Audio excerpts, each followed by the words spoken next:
Well, hello again. We've got a very rambunctious kitty today, so anything could happen in the next 5 minutes.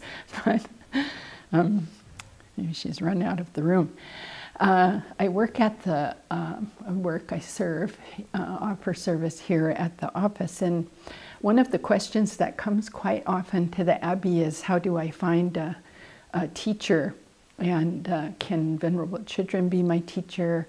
I'm looking for a teacher. I don't know what to do to find a teacher. So I thought I might talk a little bit about that today. There's a wonderful book called Relating to a Spiritual Teacher, Building a Healthy Relationship by Alex Berzin, and there's a lot of information on the Berzin Archive website about this. I think that somehow we need to create the causes and conditions for the relationship to the teacher to arise. I have no idea how I got this good fortune of, of being here, living at the Abbey, having a close and hopefully good relationship with Venerable Children.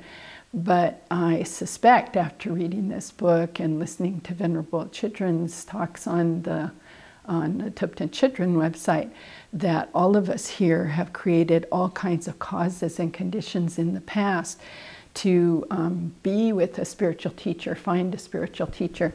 These days there's just a wealth of teaching on the websites, and Venerable Children often tells Venerable Samten and I, when someone writes, simply get them connected to those, because it is what I'm teaching. This is what I'm teaching, whether I'm here, I'm there, they're in Brazil or Germany or wherever. These are the words I'm teaching. So have them begin there to connect in with those. And then we can go a little deeper, because to create these causes and conditions, we need to rely in thought on our teachers, in action and in practice. And so relying in thought, and this is the way to create the causes, to have good relationships now, find teachers and find them in our future lives, which is so crucial for the ending of suffering of all.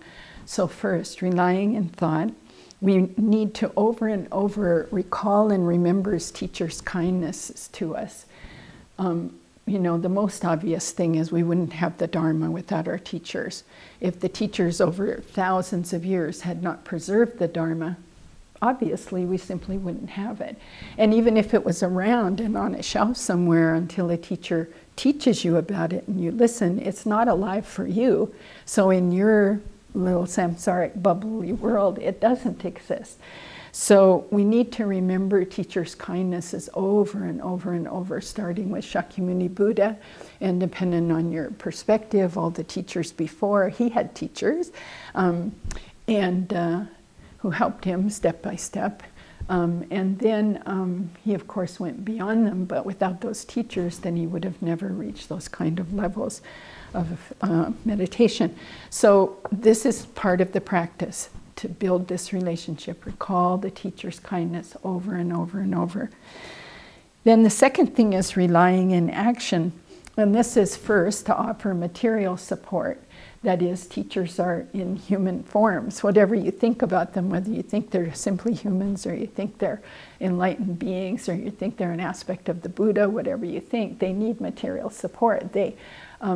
One time Reverend Mako said to me, always remember this about your teacher. She is an enlightened being, and she is a human, always. There's always this human aspect. So they need kindness just like any other human. They need food, they need clothing, they need us to think about them like we would, anybody who shows up, a guest that we care about. So this offering of material support, by the way, isn't so much on their behalf or for them. It's really to change our minds, to grow the compassion in our own minds, and then again to create this connection. The other thing is to pay respect and offer service and help. So we find out what our teachers' interests are, what their projects are, and we assist with them. In a big way, that is how I got to the Abbey. I knew Venerable 18 years ago When she was in Seattle, I lived in Portland. She was doing projects, small projects, big projects, and just trying to find out what they were and then saying, I'd like to help with that in whatever way I could, which led then to helping to found Friends of Sravasti Abbey and then eventually coming here. So this helping teachers with what their projects are, their Dharma projects. And probably the most important, at least they say it's the most important, and I think all of us have experienced that here, is to practice what they teach. And I wrote this down because this is the part that I'm a little sloppy on, according to their instruction. So there's a tendency in the West for many of us to have quite resistant, rebellious minds of, I know I have that, and it's like, oh, I'll do it, but I want to do it this way. Oh, she says, put your hands that way. I don't want to put my hands that way. Oh, 3 bows. No, I just feel like 2 bows today. Oh, 7 water bowls. It doesn't really matter, 8, whatever. I mean, just this kind of, just not really doing it according to their instruction. Realizing that their instruction is handed down, down, down. So it carries a real potency to it. And I have found that the times that I do it, very much trying to do it as the teacher says, my mind feels happier, more peaceful, and there's more effect from it than when I get kind of, I'll just do it however. So I wanted to read this one piece from Alex's book, about kind of the role of the teacher and the proper attitude towards it. He says, the Buddha stated in several sutras and tantras that in later times he would appear in the form of spiritual mentors, and disciples then need to respect their mentors as they would respect the Buddha.